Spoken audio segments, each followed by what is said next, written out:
Hello everyone, मैं आज आपको गूगल फॉर्म्स से असाइनमेंट्स कैसे क्रिएट करते हैं जिनका हम मैनुअल रिव्यूइंग करें और बच्चों को, स्टूडेंट्स को हम मार्क्स अलॉट करें, वो किस तरीके से हम कर सकते हैं उसके बारे में बताऊंगी। अब हम सभी जानते हैं कि जब हम कोई क्वेश्चन पेपर प्रिपेयर करते हैं तो उसमें वैरायटी ऑफ क्वेश्चंस होते हैं, उसमें मल्टीपल चॉइस भी होते हैं, one word, definitions, short answer type, long answer type, सभी प्रकार के क्वेश्चंस होते हैं।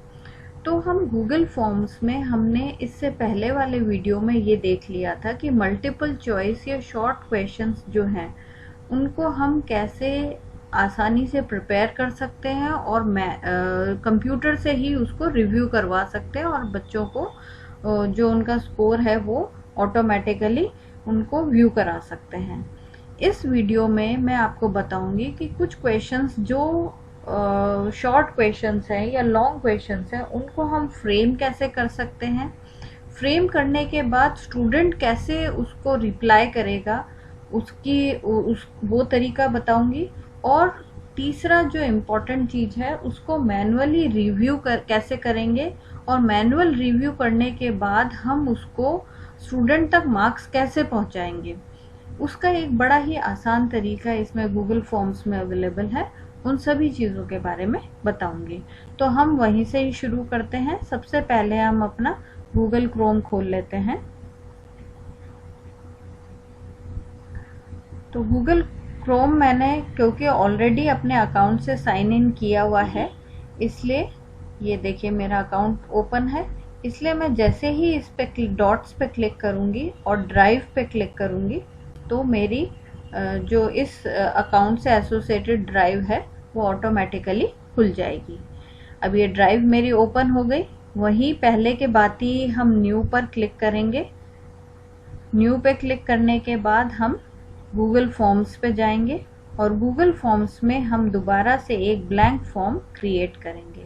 अब ये ब्लैंक फॉर्म जो अब हम आज क्रिएट करेंगे उसके अंदर हम मल्टीपल चॉइस क्वेश्चंस को कंसिडर नहीं करेंगे। हम सारे क्वेश्चंस वो वाले लेंगे जो कि हम मैनुअली रिव्यू करना चाहते हैं, तो उनके सारे हम टाइप्स देखेंगे। तो इसमें वापस हम इसको सबसे पहले इस क्विज को नाम देते हैं। तो मैं इस क्विज को नाम दे देती हूँ क्विज 1। और अब हम इसके अंदर यहाँ पर लिख सकते हैं मैनुअल रिव्यू। ये एक बार मैंने सिर्फ अपने पहचान के लिए लिख दिया। ये डिस्क्रिप्शन हमें पता है, हम कोई भी जो भी टॉपिक कंसर्न है वो या सेट ऑफ इंस्ट्रक्शंस यहाँ पर लिख सकते हैं। उसके बाद हम सबसे पहले राइट हैंड साइड पे, लेफ्ट हैंड साइड पे जाएंगे जहाँ अनटाइटल्ड फॉर्म लिखा हुआ है, उस पर क्लिक करेंगे। उस पर क्लिक करते ही ये जो क्विज का नाम है वो यहाँ पर आ गया और ड्राइव में इस नाम से वो सेव होना शुरू हो गई। अब सबसे पहले तो हम इसको क्विज बनाएंगे, तो इसके लिए हमें ध्यान है कि हम सेंड के पास जो ऑप्शन है सेटिंग्स, उसमें जाएंगे। उसमें सबसे पहले जो आपका जनरल है उसके अंदर हम कलेक्ट ईमेल एड्रेसेस को टिक कर देंगे और लिमिट टू 1 रिस्पॉन्स कर सकते हैं क्योंकि क्विज है। और अभी एक बार हम उसको ओपन रखते हैं क्योंकि मैं ही इसको बार बार रिस्पॉन्स को ऑपरेट करूंगी तो फिर वो रेस्ट्रिक्ट कर देगा मुझे भी यूज करने से। उसके बाद मैं क्विजेज पे जाऊंगी। क्विजेज में इसको मेक दिस अ क्विज पर क्लिक कर दूंगी। मेक दिस अ क्विज में वो समझ जाता है कि अब इसके अंदर मार्क्स हमारे उसको क्वेश्चन के साथ मार्क्स एसोसिएटेड होंगे। अब इसमें यहाँ पे जो रिलीज मार्क्स का ऑप्शन है, क्योंकि हम मैनुअल रिव्यू करना चाहते हैं इसलिए अब इस ऑप्शन को मैं क्लिक नहीं करूंगी इमीडिएटली आफ्टर ईच सबमिशन। अब मैं लिख दूंगी लेटर आफ्टर मैनुअल रिव्यू। तो ऐसी स्थिति में ऑटोमेटिकली वो ईमेल कलेक्ट करेगा हर एक स्टूडेंट को जहां पर वो रिव्यू होने के बाद मार्क्स रिलीज कर पाएगा। इन सारे जो रेस्पोंडेंट्स कैन सी वाले जो ऑप्शंस हैं इनको मैं ऐसे ही रखती हूँ, ये मुझे ज़्यादा परेशान कर भी नहीं रहे। इनको करने के बाद मैं सेव कर देती हूँ। तो अब यहाँ पे ये क्विज क्योंकि फॉर्म हो गई है तो यहाँ लिखा हुआ आ गया टोटल पॉइंट्स इक्वल टू 0। अब इसके अंदर ऑटोमेटिकली ये ईमेल एड्रेस का ऑप्शन आ गया हमारा। अब हम इसके अंदर पहला क्वेश्चन बनाते हैं। तो पहला क्वेश्चन, अब मैं सारे क्वेश्चन उसी टाइप के बनाना चाहूंगी जो कि थ्योरेटिकल क्वेश्चंस है, जिनको हमें पढ़ के करना है, उसको चेक करना है। तो मैं जैसे मान लो डिफाइन अ वायरस, मान लो इस तरीके का कोई क्वेश्चन मैंने बना दिया। अब डिफाइन अ वायरस है तो ये एक शॉर्ट क्वेश्चन होगा, डेफिनेशन देनी है। तो इसके अंदर मैं इस क्वेश्चन को शॉर्ट आंसर टाइप बना लेती हूँ। अब इसके अंदर आंसर की पे जाएंगे हम। आंसर की पे जाएंगे तो इसके अंदर अगर आप कोई पर्टिकुलर इसमें हम कोई डेफिनेशन की लैंग्वेज तो हम सेट नहीं कर सकते, इसलिए करेक्ट आंसर हम यहाँ ऐड नहीं करेंगे। यहाँ पर हम सिर्फ उसके पॉइंट्स को असाइन कर देंगे। मान लो मैंने 2 पॉइंट्स का ये आंसर ले लिया है। और फीडबैक, एक बार मुझे आप सभी को मैंने फीडबैक कैसे देना है वो बता दिया था, इसलिए यहाँ पर मैं फीडबैक भी नहीं दूंगी और इसको डन कर दिया मैंने। तो ये अंडरस्टूड है कि ये 2 मार्क्स का है, लेकिन इसमें जो आंसर है वो कंप्यूटर को नहीं पता, इसलिए वो उसको चेक नहीं करेगा, ये हमें खुद ही चेक करना पड़ेगा। तो ये हमारा पहला क्वेश्चन 1 टाइप 1 वैरायटी फ्रेम हो गया। अब सेकंड वैरायटी कैसा क्वेश्चन हो सकता है? Tell whether corona is virus और बैक्टीरिया। मान लो ये क्वेश्चन मैंने बना दिया। अब ये क्वेश्चन जो है, ये भी क्वेश्चन क्या है, ये भी हमारा शॉर्ट आंसर है, तो मैं इसको शॉर्ट आंसर कर लेती हूँ सेलेक्ट। अब शॉर्ट आंसर के अंदर, क्योंकि ये 1 वर्ड क्वेश्चन है, तो 1 वर्ड क्वेश्चन के अंदर हम क्यों, इसके अंदर एक ही डिफाइंड फॉर्म होगा, तो हम इसके अंदर आंसर की के अंदर हम चाहें तो यहाँ पर करेक्ट आंसर को ऐड भी करा सकते हैं, वायरस। लेकिन इसके अंदर मैंने mark all other answers as incorrect वाले ऑप्शन को टिक नहीं किया है। क्यों नहीं किया है? क्योंकि इसको मैं एक बार मार्क्स दे देती हूँ। इसलिए नहीं करा है क्योंकि हो सकता है बच्चा उस लैंग्वेज पूरी लिख दे, कोरोना इज अ वायरस ये लिख दे, तो कंप्यूटर तो केवल वायरस देख के उसको मार्क्स दे देगा। अगर उसने कोरोना इज वायरस लिखा तो वो उसको गलत मान लेगा। क्यों? क्योंकि मैंने यहाँ लिख दिया mark all other answers as incorrect. इस चीज को अगर मैं इंक्लूड करना चाहती हूँ तो मेरे को क्या लिखना पड़ेगा? ये जो क्वेश्चन मैंने बनाया है, इस क्वेश्चन के नीचे जो डिस्क्रिप्शन है, मैं उसके अंदर लिखूंगी आंसर ओनली इन 1 वर्ड। अगर मैंने ये लिख दिया तो अगर बच्चा वायरस लिखता है तो वो उसको चेक कर सकता है, बैक्टीरिया लिखता है तो वो उसको चेक कर सकता है। लेकिन मैंने ये ऑप्शन इसके अंदर नहीं डाला है, तो वो सही आंसर जो वायरस लिखेगा उनको तो वो मार्क्स दे देगा, लेकिन जिन्होंने पूरा कुछ और लिख दिया तो वो उनको गलत या सही नहीं करेगा कंप्यूटर, वो उसको आपके लिए पेंडिंग छोड़ देगा। तो ये आपके पास एक ऑप्शन है कि आप चाहें तो आप रेस्ट्रिक्ट कर सकते हैं, कंप्यूटर से ही ये क्वेश्चन चेक करवा सकते हैं। ऐसी स्थिति में अगर मैं इसको टिक कर दूंगी तो केवल जो बच्चा वायरस लिखेगा वो सही मानेगा और बाकी सब गलत कर देगा। ये भी अगर उसने लिख दिया कोरोना इज अ वायरस तो भी वो उसको गलत ही कर देगा। लेकिन अगर मैंने इस चीज को टिक नहीं करा और ये आंसर उसको पता है, तो जो बच्चे वायरस लिखेगा उन सबको तो वो मार्क्स दे देगा, लेकिन जिन्होंने पूरी सेंटेंस लिख दिया है वो उनको चेक नहीं करेगा और आपके लिए वो छोड़ देगा कि इसमें मार्क्स आप फीड कर दीजिए। तो हम ये वाला ऑप्शन ओपन रखते हैं कि भाई हो सकता है कोई बच्चा पूरी लैंग्वेज लिख दे, तो हम इसको डन कर देते हैं। तो ये मैंने दूसरी वैरायटी आपको बता दी जो कि क्वेश्चन फ्रेम किस तरीके से हो सकता है। अब इसके अलावा आप क्वेश्चन कैसा दे सकते हैं? कोई लॉन्ग आंसर टाइप, है ना, राइट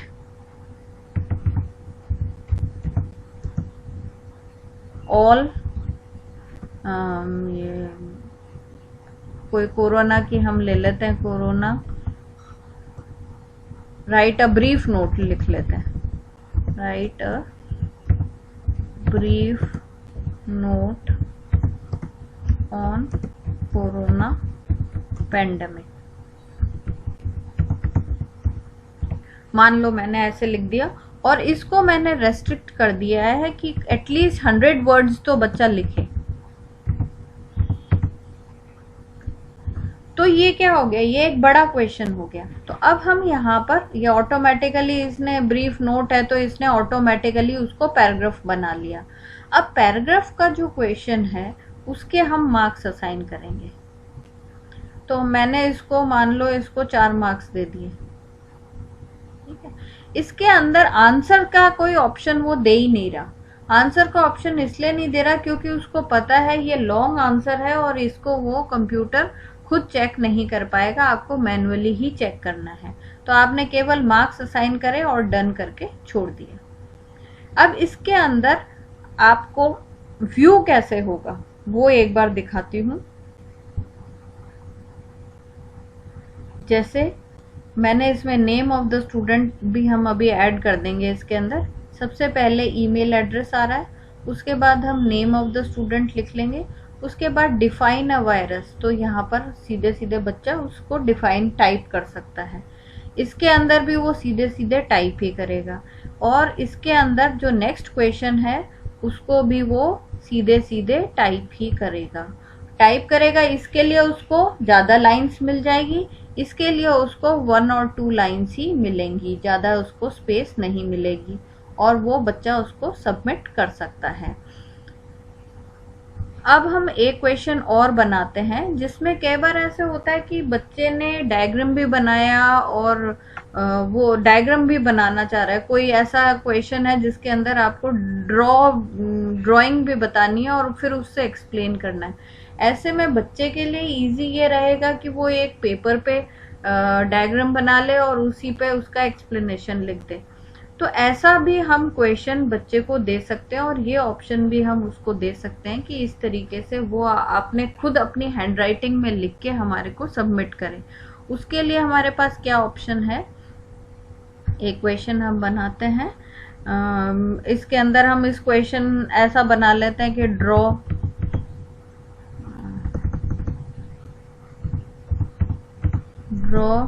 अ डायग्राम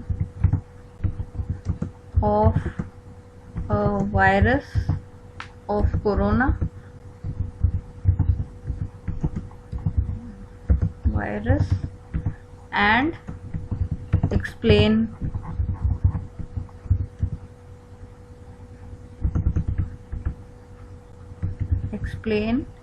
its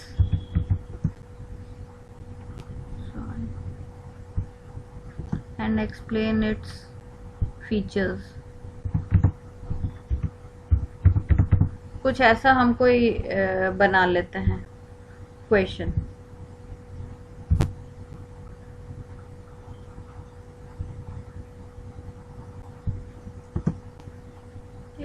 तो इसके अंदर हम क्या चाह रहे हैं, हम वो बच्चा कोई एक डायग्राम बनाए, ड्राइंग बनाए और फिर उसको एक्सप्लेन करे। तो ऑब्वियस है ये भी एक बड़ा क्वेश्चन हो गया, पैराग्राफ टाइप हो गया। लेकिन इसमें दिक्कत ये आएगी स्टूडेंट के साथ कि वो उस डायग्राम को कैसे बना के दिखाएगा आपको। लॉन्ग आंसर तो लिख देगा लेकिन डायग्राम नहीं दिखा पाएगा। तो ऐसे के अंदर हमारे पास एक ऑप्शन और है इसमें, वो ऑप्शन है हमारा फाइल अपलोड का। तो हम फाइल अपलोड का ऑप्शन अगर हम इसमें टिक करते हैं तो वो पूछेगा कि भाई ये जो फाइल अपलोडेड है जिनसे आप मांग रहे हो उन पे आप रिलाई करते हैं या नहीं, तो आप उसको कंटिन्यू कर दीजिए। तो जैसे ही फाइल अपलोड का ऑप्शन आप क्लिक करोगे और उसको कंटिन्यू करोगे तो उसके अंदर वो आपसे पूछेगा allow only specific file types. तो इसके अंदर एक्चुअल में ये जो क्वेश्चन है उसके अंदर आप कौन सी फाइल अपलोड करवाना चाहते हैं बच्चे से, वो हम स्पेसिफाई कर सकते हैं। या तो हम उसको फ्री छोड़ दें कि कोई बच्चा फोटो डाल रहा है, कोई डॉक्यूमेंट फाइल बना के डाल रहा है, कोई पीडीएफ डाल रहा है, या तो हम ऐसा अलाउ कर सकते हैं। या फिर हम उसको रेस्ट्रिक्ट कर सकते हैं कि वो केवल PDF ही अपलोड करे। तो अगर हम कोई स्पेसिफिक फाइल टाइप कराना चाहते हैं तो हम उसको क्लिक कर देते हैं, स्लाइडर को ऑन करेंगे। जैसे ही आप स्लाइडर को ऑन करोगे आपको बहुत सारे ऑप्शंस दिखाई देंगे। बहुत सारे ऑप्शंस में से मैंने मान लो रेस्ट्रिक्ट कर दिया कि बच्चा केवल PDF ही अपलोड कर सकता है और कोई नहीं करेगा। तो वो अगर बच्चा अपना जो भी राइटअप है उसको PDF के फॉर्म में सबमिट करेगा तब तो वो ले लेगा, नहीं तो नहीं लेगा। इसको हम ऑप्शनल भी छोड़ सकते हैं। ये भी हम ऑप्शन दे सकते हैं कि वो कितनी फाइल्स को अपलोड करें। तो जनरली एक ही क्वेश्चन है, हम अननेसेसरी डेटा कलेक्ट नहीं करना चाहते, इसलिए मैंने 1 का ही ऑप्शन रख रखा है। लेकिन हम इसमें मल्टीपल फाइल्स को भी अपलोड करा सकते हैं। साथ ही साथ हम ये भी रेस्ट्रिक्ट कर सकते हैं जो फाइल का जो साइज है वो हमारा 10 MB से ज़्यादा ना हो, या इससे हम छोटा भी कर सकते हैं और इससे बड़ा भी हम ऑप्शन दे सकते हैं। लेकिन हमारे पास टोटल जो किसी गूगल फॉर्म में जो ऑप्शन है वो 1 GB फाइल्स का ही है। इसलिए हम सोच समझ के हर एक स्टूडेंट को एक ऐसी स्पेस देना चाहते हैं जिसमें वो अपना अपलोड भी कर दे और आपको भी उसमें स्पेस की कमी महसूस ना हो। तो ये हमारे पास एक बड़ा ही अच्छा ऑप्शन है। हाँ, इसके अंदर बच्चे को समझाने के लिए हम इस क्वेश्चन में साथ में लिख सकते हैं kindly upload only a PDF of less than this size. तो यहाँ हमने जैसे 10 MB लिख रखा है तो हम उसको एटलीस्ट 6 MB का दे के 6 MB से बड़ा आपका नहीं होना चाहिए। कोई भी PDF डॉक्यूमेंट हो और वो इससे बड़ा ना हो। इससे क्या होगा कि बच्चे भी अननेसेसरी आपको बड़ी बड़ी फाइल्स नहीं भेजेंगे और आपके यहाँ पर मेमोरी में स्पेस की प्रॉब्लम नहीं आएगी। तो ये आपका क्वेश्चन क्रिएट हो गया। अब जैसे ही पहले हम इसको मार्क्स भी असाइन कर देते हैं। हम इसको मान लो 2 मार्क्स दे देते, 2, 3, 5 मार्क्स का कर देते हैं। ठीक है, तो इस तरीके से मैंने इसके अंदर कर दिया, ऐड कर दिया इसको, है ना। अब इसको मैं एक बार प्रीव्यू में देखती हूँ मेरे को कैसा दिखाई दे रहा है।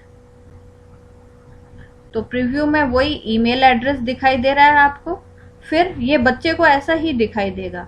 फिर डिफाइन अ वायरस, फिर कोरोना ये वाला आ गया, ब्रीफ नोट लिखने का आ गया, और इस वाले क्वेश्चन में ऐड फाइल का ऑप्शन आ गया। क्योंकि मैंने यहाँ लिखा नहीं है, मैं एक बार इसके अंदर लिख देती हूँ तो हमारे को यहाँ पर भी दिखाई देगा। इसके अंदर मैं एक बार इसके अंदर एडिशनल फीचर्स को के नीचे मैं इसमें यहाँ पर डिस्क्रिप्शन डाल देती हूँ। डिस्क्रिप्शन में मैं डाल दूँ kindly upload PDF file not more than 5 MB। ठीक है, ये मैंने उनको रेस्ट्रिक्ट कर दिया। तो अब मैं जब इसको व्यू करूंगी तो मुझे कैसा दिखाई देगा, ये देखिए। तो स्टूडेंट को कुछ ऐसा दिखाई देगा कि kindly upload PDF file not more than 5 MB। तो अब वो बच्चे को पता लग जाएगा कि ये जो फाइल मुझे अपलोड करनी है वो PDF होनी चाहिए और 5 MB से बड़ी नहीं होनी चाहिए। तो हमारे पास ये एक फॉर्म हो गया, बन गया। अब इसको जब हम रिव्यू कैसे करेंगे, ये हमने क्वेश्चंस तो बना लिए। क्वेश्चंस बनाने के हमने सारे प्रकार जो हम बना सकते थे वो हमने सारे स्टडी कर लिए। अब हमारे को ये देखना है कि जब बच्चों का रिस्पॉन्स आएगा तो हम उसको रिव्यू कैसे करेंगे। तो इसके लिए मैं एक ऑलरेडी मेरी जो क्विज बनी हुई है उसको मैं एक बार ओपन करती हूँ। जैसे ये मैंने एक क्विज उस वही सिमिलर क्वेश्चंस वाली क्विज है वो मैंने बना रखी है और उसके अंदर मैंने क्वेश्चंस डाल रखे हैं। हाँ, एक क्वेश्चन मैंने और इसके अंदर ऐड करा हुआ है, वो डेट वाला ऑप्शन है, on which day India got freedom. तो ये भी जो क्वेश्चन है, अगर आप इसका डेट ऑप्शन को देखेंगे तो डेट ऑप्शन के अंदर भी वो आंसर का ऑप्शन नहीं देता। आंसर की जब हम क्लिक करेंगे तो आंसर भरने का कहीं भी फीडबैक में आप दे सकते हैं, लेकिन आंसर वो खुद चेक नहीं करता डेट और टाइम को। तो चेक नहीं करता तो आपको मैन्युअली रिव्यू करना पड़ेगा। तो इसीलिए ये क्वेश्चन भी मैंने यहाँ पर डाल दिया कि डेट और टाइम का जो ऑप्शन है, अगर वैसा कोई क्वेश्चन आपने डाला है तो आप उसको कैसे चेक करेंगे। तो ये मैंने एक ऑलरेडी बना रखा है और इसको मैं व्यू करती हूँ।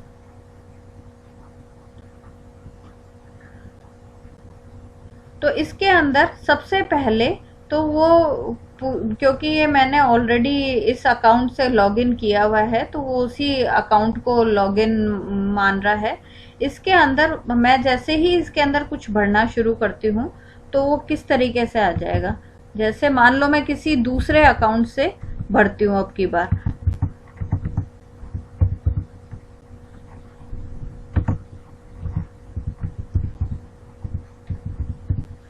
इससे मैंने इस ईमेल एड्रेस से भर लिया अकाउंट को, ठीक है, नेम ऑफ स्टूडेंट भर दिया और बाकी मेरे क्वेश्चंस ऑप्शनल हैं। तो मैं मोबाइल नंबर एक बार नहीं डाला मैंने, डिफाइन अ वायरस। अब डेफिनेशन मैंने कुछ भी लिख दिया, वायरस इज नॉट बैक्टीरिया, जो भी मेरी मर्जी है, जो भी मेरे को जो आंसर आता था वो आंसर मैंने लिख दिया, ठीक है, ये आंसर मैंने कर दिया। उसके बाद tell whether corona is a virus, मैंने लिख दिया वायरस, ठीक है, मेरे को शॉर्ट एंड स्वीट अच्छा लगा तो मैंने इसको शॉर्ट में ही लिख दिया।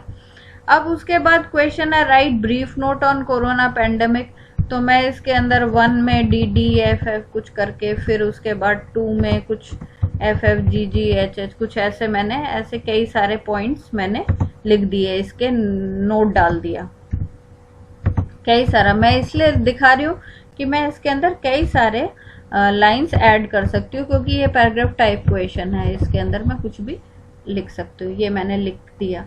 उसके बाद है what changes have you observed in the society after corona, तो इसके लिए मैं कोई फाइल ऐड करना चाहती हूँ तो मैं ऐड फाइल करूँगी। अब मैंने इसके अंदर रेस्ट्रिक्ट क्या कर रखा है, PDF को, तो मैं कोई एक अभी PDF फाइल सेलेक्ट कर लेती हूँ एक बार, इसी के अंदर से कोई भी जो कि छोटी हो फाइल। जैसे मान लो मैंने एक बार ये वाली फाइल चूज कर ली और ये मैंने उसको अपलोड कर दिया, ये अपलोड हो गई। तो ये सारा काम एक स्टूडेंट कर रहा है अपने उस पर देखते हुए, ये उसने कर लिया। उसके बाद ऑन विच डेट, तो ये उसको मैंने कैलेंडर ओपन कर लिया और कैलेंडर से मैंने उसको सेलेक्ट किया। तो सबसे पहले तो मैं ईयर सेलेक्ट करूंगी, तो ईयर के लिए मैं इसको ड्रैग कर लेती हूँ, है ना। सॉरी, एक मिनट, ये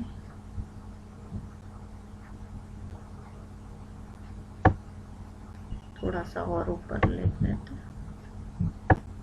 तो ये आ गया आपका। अब इसके अंदर से उसने डेट और कैलेंडर सब चूज करवा दिए, ये हमने भर दिया और ये हमारा हो गया और मैंने अब इसको सबमिट कर दिया। तो मेरा सबमिट हो गया, लेकिन मेरे को मार्क्स अभी your response has been recorded लिखा हुआ आएगा बच्चे के पास। अब जो मेरे पास जो टीचर है उसके पास कैसे गया उसको मैं व्यू करती हूँ। तो मैं रिस्पॉन्सेस पे क्लिक करूंगी। तो अब रिस्पॉन्सेस पे क्लिक करते हैं तो सबसे पहला तो मैंने बताया था समरी का है, वो अगर हमें कोई एनालिसिस करना है कि क्वेश्चंस का कैसा प्रकार आया तब हम सर्वे फॉर्म्स में इसको यूज करते हैं। हम हमारे लिए जो यूजफुल है वो है क्वेश्चंस, उस पर क्लिक करेंगे। जैसे ही मैं क्वेश्चंस पे क्लिक करूंगी तो जितने क्वेश्चंस मैंने यहाँ बनाए वो 1 बाय 1 यहाँ पर दिखते रहेंगे। तो जैसे पहला क्वेश्चन था नेम ऑफ स्टूडेंट, फिर इसमें से मैं चूज कर सकती हूँ या तो 1 2 3 4, मैं यहाँ इस वाले क्वेश्चन से शुरू कर रही हूँ, डिफाइन अ वायरस। तो जैसे ही मैं इस क्वेश्चन को चूज करूंगी, जितने भी रिस्पॉन्सेज मेरे पास आए हैं वो क्वेश्चन मेरे पास यहाँ पर अवेलेबल होगा। तो वायरस मैंने लिख दिया, ये अभी जो रिस्पॉन्स किया था उसमें मैंने क्या आंसर लिखा था, virus is not a bacteria. तो मैंने अब यहाँ पर मेरे पास क्या आ रहा है, ये लिखा हुआ है 1 अनग्रेडेड रिस्पॉन्स, यानी ये कंप्यूटर ने चेक नहीं करा है और इसको ग्रेड आपको देना है। अब आपके पास यहाँ पर देखिए या तो मार्क एज इनकरेक्ट, या तो आप इसको सीधे कह दो कि ये गलत है, और या इसको करेक्ट करो। अगर आप इसको करेक्ट कर रहे हो तो कितने मार्क्स देना चाहते हैं, ये आपके पास ऑप्शन है। तो मैं इसको कहती हूँ कि हाँ ठीक है, लेकिन ये नंबर इसके सही नहीं है, मैं इसको कम दूंगी, नंबर 1 नंबर ही दूंगी। तो बस ये इसको पता लग गया। अब दूसरा जो रिस्पॉन्स इससे पहले था, उसमें उसने उस आंसर को आंसर ही नहीं दिया, कुछ नहीं दिया, उसने खाली छोड़ दिया। खाली छोड़ दिया है तो मैं उसको गलत मान लेती हूँ, तो वो ऑटोमेटिकली 0 नंबर दे दिया। अब लिखा है यहाँ edits are pending, discard, save, मैं इसको सेव कर देती हूँ। तो यानी इसने वो वाले मार्क्स तो सेव कर लिया। ये पहला क्वेश्चन मेरा चेक हो गया। इसके बाद वाले क्वेश्चन को देख लेते हैं हम। Tell whether corona is a virus और बैक्टीरिया। तो अब इसके अंदर पहला वाला जो है उसमें मैंने केवल वायरस लिखा है ना, दोनों ने ही, दोनों रिस्पॉन्सेज में वायरस ही लिखा हुआ है, तो दोनों को उसने 2 मार्क्स दे दिए। ठीक है, इसमें मेरे को कुछ नहीं करना पड़ा। आगे चलें, अगर इसमें किसी में अलग मैनुअल रिव्यू का होता तो वो दिखा देता। अब नेक्स्ट क्वेश्चन पे चलें। नेक्स्ट क्वेश्चन है right a brief note on corona pandemic. तो ये जो पहला वाला है उसने तो इतना सारा लिख दिया है ना, तो इस वाले में मैंने मार्क्स दे दिए, उसको सही मान लिया और उसको मैंने उसको 3 नंबर दे दिए। ठीक है, उसके बाद नेक्स्ट वाले पर चलें। नेक्स्ट वाले पर देखो, नेक्स्ट वाले ने ये लिख दिया, तो ये ऊट पटांग लिखा हुआ है, मुझे बिल्कुल सही नहीं लगा, इसको मैंने 0 मार्क्स दे दिए। 0 मार्क्स दे दिए। वापस एडिट्स आर पेंडिंग, सेव कर दो, कर दिया। अब नेक्स्ट क्वेश्चन पे चलते हैं। नेक्स्ट क्वेश्चन हमारा है what changes observed in the society. अब इसके अंदर पहले वाले के अंदर मैंने इसको क्लिक करके देखूंगी कि बच्चे ने क्या लिखा है। वो मुझे इसको क्लिक करते ही मुझे दिखाई देने लग जाएगा उसने क्या लिखा है। तो ये पीडीएफ है, इसलिए ये पीडीएफ खुल गई। अब ये इतना सारा उसने लिख दिया है, इसको मैं क्लोज करूंगी। भाई इसको मैंने चेक कर लिया कि हाँ ठीक है, सही लिखा है, उसके आधार पे मैंने उसको मार्क्स दे दिए। यहाँ पे जैसे 5 नंबर दिए हुए मैंने उसको। अब दूसरे वाले का क्वेश्चन का आंसर देखा, दूसरे वाले ने तो ऑपरेशनल एम्पलीफायर लिखा है, मैं इसको मान लो सही मान लेती हूँ, और इसके अंदर भी मैं इसको 2 नंबर दे देती हूँ, 3 नंबर दे दिए। ठीक है, और इसको भी सेव कर दिया। ये भी हो गया। अब नेक्स्ट क्वेश्चन पे आ जाते हैं। नेक्स्ट क्वेश्चन है हमारा इंडिपेंडेंस डे का। तो इंडिपेंडेंस डे का भी इसके अंदर ये 2 मार्क्स का क्वेश्चन है, मैं इसको सही कर लेती हूँ और इसमें 2 मार्क्स आ गए। ये भी इसने भी सही लिखा है, तो इसलिए इसको भी 2 मार्क्स मिल गए, इसको भी मैंने सेव कर लिया। अब मेरे सारे क्वेश्चंस चेक हो गए।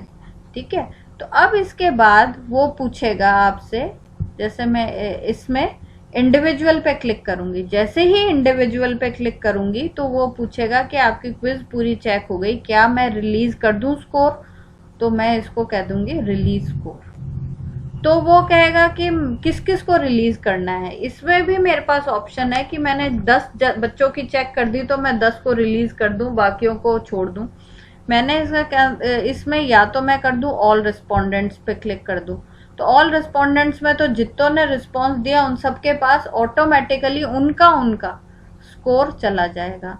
अब जैसे मैंने सेंड कर दिया, तो अब सेंड करते ही मेरे जो भी जिसने भी रिस्पॉन्स दिया था उसका ऑटोमेटिकली वहां पर रिस्पॉन्स चला गया। अब देखिए मैं आपको दिखा भी देती हूँ इसके अंदर, जैसे जीमेल खोल के, कि वो रिस्पॉन्स आपको कैसा दिखाई देगा।